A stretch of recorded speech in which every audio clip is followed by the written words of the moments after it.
বিশ্ব সংবাদে আপনাকে স্বাগত। শুরুতেই জানাবো হাতে পাওয়া সর্বশেষ আন্তর্জাতিক সংবাদের শিরোনাম, পরে বিস্তারিত। পুরোদমে ফিলিস্তিন ইসরায়েল যুদ্ধ চলছে। জানিয়ে দেব আমাদের হাতে থাকা সর্বশেষ গুরুত্বপূর্ণ আন্তর্জাতিক সংবাদ। ফিলিস্তিন নিয়ে পাল্টে যাচ্ছে পশ্চিমা জনমত। এবার ভয়ানক বিপদে পড়তে যাচ্ছে ইহুদিবাদী কট্টরপন্থী ইসরায়েলি সরকার। এরপর জানিয়ে দিব যুদ্ধের মধ্যেই বিক্ষোভে উত্তাল ইসরায়েল, চরম বিপাকে পড়েছে ইহুদিবাদী নেতানিয়াহু সরকার। এরপর জানাবো আলহামদুলিল্লাহ, যুক্তরাষ্ট্রের বিখ্যাত হার্ভার্ড বিশ্ববিদ্যালয়ে উড়ল ফিলিস্তিনের জাতীয় পতাকা। এবারে জানাবো ভারতের কেজরিওয়ালের গ্রেপ্তারের পর সরকার অচল হয়ে পড়েছে বলছে হাইকোর্ট। মুখ্যমন্ত্রী অরবিন্দ কেজরিওয়ালের গ্রেপ্তারের পর স্থবির হয়ে পড়েছে ভারতের কট্টরপন্থী নরেন্দ্র মোদী দিল্লি সরকার। সোমবার এক আবেদন শুনানির সময় এসব কথা বলেছে হাইকোর্ট। খবর ভারতীয় জাতীয় গণমাধ্যম এনডিটিভির। এবং সর্বশেষ জানিয়ে দেব ভারতের মসজিদের ভেতরে ইমামকে পিটিয়ে হত্যা। ভারতের রাজস্থানে প্রকাশ্যে মসজিদের ভেতর এক ইমামকে পিটিয়ে হত্যা করেছে মুখোশধারীরা। পুলিশ জানিয়েছে রাজস্থানের আজমির শরীফের কাছে রামগঞ্জ কাঞ্চননগরের একটি মসজিদে মোহাম্মদ মাহির নামে এক ইমামকে পিটিয়ে হত্যা করেছে তিনজন মুখোশধারী। তিনি এ সময় 6 ছাত্রসহ ঘুমিয়েছিলেন। মুখোশধারীরা মসজিদে প্রবেশ করে লাঠি দিয়ে আঘাত করে হত্যা করে উত্তরপ্রদেশের রামপুর বাসিন্দা 30 বছর বয়সী ওই ইমামকে। এ সময় শিশুরা চিৎকার করতে থাকলে তাদেরও হত্যার হুমকি দেওয়া হয়। এমনকি হামলাকারীরা ওই ইমামের মোবাইল ফোনটিও নিয়ে যায়, যাতে তার সাথে থাকা শিশুরা সাহায্যের জন্য কাউকে বলতে না পারে। প্রিয় দর্শক, এতক্ষণ শুনছিলেন সংবাদ শিরোনাম, এবারে বিস্তারিত। তবে তার আগে বন্ধুরা, আপনি কোন জেলা থেকে আমাদের সংবাদটি দেখছেন কমেন্ট করে জানিয়ে দিন এই সংবাদ সম্পর্কে আপনার মূল্যবান মতামত। প্রিয় দর্শক, আপনি যদি আমাদের চ্যানেলে নতুন হয়ে থাকেন, ভিডিওটি দেখতে দেখতে চ্যানেলটি সাবস্ক্রাইব করে রাখুন, যাতে করে আমাদের লেটেস্ট আপডেট সংবাদগুলো সবার আগে আপনার কাছে পৌঁছে যায়। এবারে বিস্তারিত। ফিলিস্তিন নিয়ে পাল্টে যাচ্ছে পশ্চিমা জনমত। গাজায় ইসরায়েলের বর্বরতার কারণে ফিলিস্তিনি জনগণের দুর্ভোগের বিষয়ে অবশেষে পশ্চিমাদের উদাসীনতার অবসান ঘটতে শুরু করেছে। ফিলিস্তিনে ইসরায়েলি দখলদারিত্বের কারণে যে পরিস্থিতি সৃষ্টি হয়েছে সে বিষয় দীর্ঘদিন ধরেই নীরব ছিল পশ্চিমা বিশ্বের অনেকেই। এখন দখলদারিত্বের বিষয়ে কোনো ছাড় দিবে না তারা। বছর জুড়ে আবার কখনো 2-1 দিনের জন্য খবরে থাকতো, এরপর এটি আবার হারিয়ে যেত। যারা দুপক্ষের প্রেক্ষাপটের সম্পর্কে জানতেন তারা খুবই আবেগপ্রবণ ছিলেন। বিষয়টি খুবই জটিল, সুতরাং অনেকে নিরপেক্ষ থাকাই পছন্দ করতেন। আবার অনেকেই ফিলিস্তিনি জনগণের বিরুদ্ধে চালানো অপপ্রচার বিশ্বাস করেছিলেন। তবে গত 6 মাসে ইসরায়েলি হামলার যে বর্বরতা ও নিষ্ঠুরতা দৃশ্যমান হয়েছে, তাতে ফিলিস্তিনি জনগণের দুর্ভোগের বিষয়ে বড় একটা অংশের যে উদাসীনতা ছিল তার অবসান ঘটেছে। আল জাজিরার মতো সংবাদ মাধ্যম এবং ফিলিস্তিনি সাংবাদিকদের নির্ভীক প্রতিবেদনের ব্যাপক মিডিয়া কভারেজের ক্ষেত্রে গুরুত্বপূর্ণ ভূমিকা পালন করেছে। গাজা ফিলিস্তিনের বাকি অংশের জনগণকে প্রজন্মের পর প্রজন্ম ধরে যে বাস্তবতা সহ্য করতে হয়েছে সে সম্পর্কে মানুষের চোখ খুলে দিয়েছে তারা।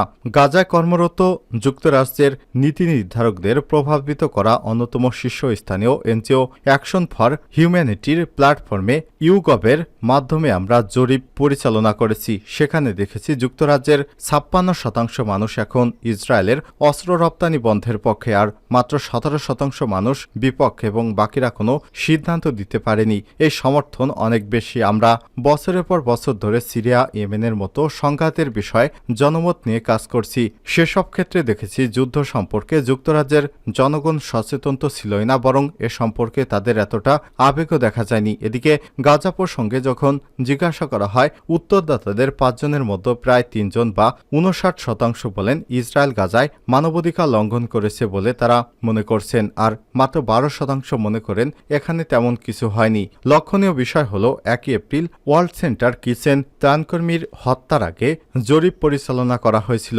নৃশংস ওই ঘটনা যুক্তরাজ্য এবং মার্কিন যুক্তরাষ্ট্র সহ সারা বিশ্বকে নাড়া দিয়েছিল। আমরা মনে করেছি এই ঘটনার পর বিশ্বব্যাপী যে নিন্দার ঝড় বয়ে গেছে, সে কারণে বিপুল সংখ্যক লোক অনুভব করতে পেরেছে কি ভয়াবহ ঘটনা ঘটতে চলেছে গাজায়। এর চেয়ে ভয়াবহ হামলা আর কখনো হয়নি। ইউগভ ইউকবের অন্যান্য জরিপে দেখা গেছে গাজার বিরুদ্ধে এই যুদ্ধ আরও দীর্ঘ হলে আরও বেশি লোক যুদ্ধবিরতিতে সমর্থন করবে। ওই জরিপে আরও দেখা গেছে এই সংখ্যা নভেম্বরে 59% থাকলেও ফেব্রুয়ারিতে তা বেড়ে 66% দাঁড়িয়েছে। এছাড়াও নভেম্বরে গাজার উপর আক্রমণ ন্যায়সঙ্গত নয় বলেও মনে করে 44%। ফেব্রুয়ারিতে সংখ্যা দাঁড়িয়েছে 45%। একইভাবে নভেম্বরে শান্তি আলোচনা যার পক্ষে ছিল 61% মানুষ, ফেব্রুয়ারিতে সংখ্যা বেড়ে দাঁড়িয়েছে 66%। আমরা পশ্চিমা বিশ্বজুড়ে এই রকম অবস্থা দেখছি। ইসরায়েলের সবচেয়ে বড় সমর্থক মার্কিন যুক্তরাষ্ট্র। গাজায় বেসামরিক মৃত্যুর সংখ্যা বৃদ্ধির ন্যায্যতা প্রমাণ করার চেষ্টা করছে হোয়াইট হাউস প্রশাসন, তবে জনগণ তাদের সমর্থন দিচ্ছে না। সিবিএস ইউকবের এক জরিপে দেখা গিয়েছে অক্টোবর 47%, অর্থাৎ প্রায় অর্ধেক মার্কিন নাগরিক ইসরায়েলে অস্ত্র পাঠানোর পক্ষে ছিলেন। চলতি মাসে সংখ্যা কমে দাঁড়িয়েছে মাত্র 32%, যা 1/3 কম। একই সঙ্গে যুদ্ধবিরোধীর পক্ষেও সমর্থন বাড়ছে। আমরা বিশ্বাস করি পশ্চিমা বিশ্বজুড়ে এই সমর্থন বাড়ছে।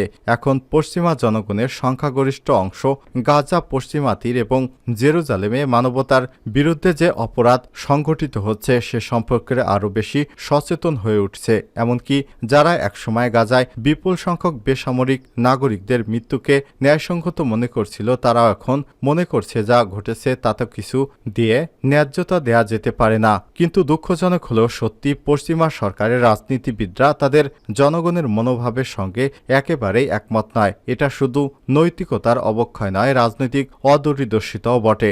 2024 সালে নির্বাচনের পর বলা হয়েছিল এই কারণেই বছরের কোনো না কোনো সময় বিশ্বের কমপক্ষে 49% মানুষ ভোটাধিকার প্রয়োগ করছেন। যেসব রাজনীতিবিদ বুঝতে পারছেন যে তাদের জনগণ চায় গাজায় মানবাধিকার লঙ্ঘনের সহায়তা এবং সমর্থন বন্ধ করতে রাজনীতিবিদরা ভূমিকা পালন করুক, তারা নির্বাচনে পরাজিত হবেন। এমনকি যারা তাদের বিবেকের মুখোমুখি হবে, অস্বীকার করেন, তাদেরও একই পরিণতি হবে।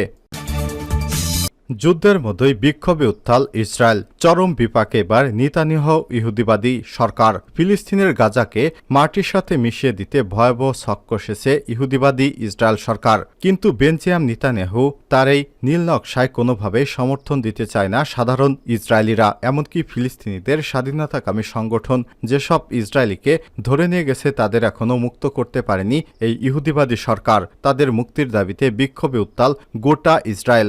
দেশটির বাসিন্দারা জানিয়েছে হুটহাট সিদ্ধান্তের বিরুদ্ধে অবস্থান নিয়েছে তারা আর যুদ্ধ চায় না, এমনকি নেতানিয়াহুকে তারা সহ্যই করতে পারছে না। তাই তো নতুন করে নির্বাচনের দাবিতে রাস্তায় নেমেছে হাজার হাজার ইসরায়েলিরা। কাতার ভিত্তিক গণমাধ্যম আল জাজিরা বলছে গাজায় আটক বন্দীদের মুক্তির দাবিতে এবং আগাম নির্বাচনের আহ্বান জানিয়ে শনিবার হাজার হাজার মানুষ ইসরায়েল জুড়ে বিক্ষোভ করেছে। ইসরায়েলি সম্প্রচার কর্তৃপক্ষ জানিয়েছে বিক্ষোভকারীরা ইসরায়েলের কাপলান স্কয়ারে জড়ো হয় এবং গাজায় ফিলিস্তিনি উপদলের সাথে বন্দী বিনিময় চুক্তি এবং আগাম নির্বাচনের দাবি জানান। গাজায় আটক বন্দীদের পরিবার এবং এতদিনে বিক্ষোভে অংশ নেয় এবং বিক্ষোভকারীদের সামনে বক্তৃতা দেয়, কিন্তু বিক্ষোভের সময় সেখান থেকে সরিয়ে দেওয়ার চেষ্টা করে পুলিশ। শুরুতে ধস্তাধস্তি হলেও পরে পুলিশ এবং বিক্ষোভকারীদের মধ্যে সংঘর্ষ শুরু হয়। পরে তারা তেল আবিবের প্রতিরক্ষা মন্ত্রণালয় ঘেরাও করে, এমনকি প্রধানমন্ত্রী বেঞ্জামিন নেতানিয়াহুর বাসভবনের সামনে পর্যন্ত বিক্ষোভ করে। হাবার্ডে উড়ল ফিলিস্তিনি পতাকা। বিক্ষোভে উত্তাল মার্কিন যুক্তরাষ্ট্রের বিশ্ববিদ্যালয়গুলোতে ক্রমেই বিক্ষোভ আরও তীব্র হচ্ছে। আর এর মধ্যে যুক্তরাষ্ট্রের বিখ্যাত বিশ্ববিদ্যালয়ে ফিলিস্তিনির পতাকা উত্তোলন করেছে বিক্ষোভরত শিক্ষার্থীরা। সোমবার 29 এপ্রিল এক প্রতিবেদনে এই সব তথ্য জানিয়েছে সংবাদ মাধ্যম নিউ ইয়র্ক পোস্ট এবং এনডিটিভি।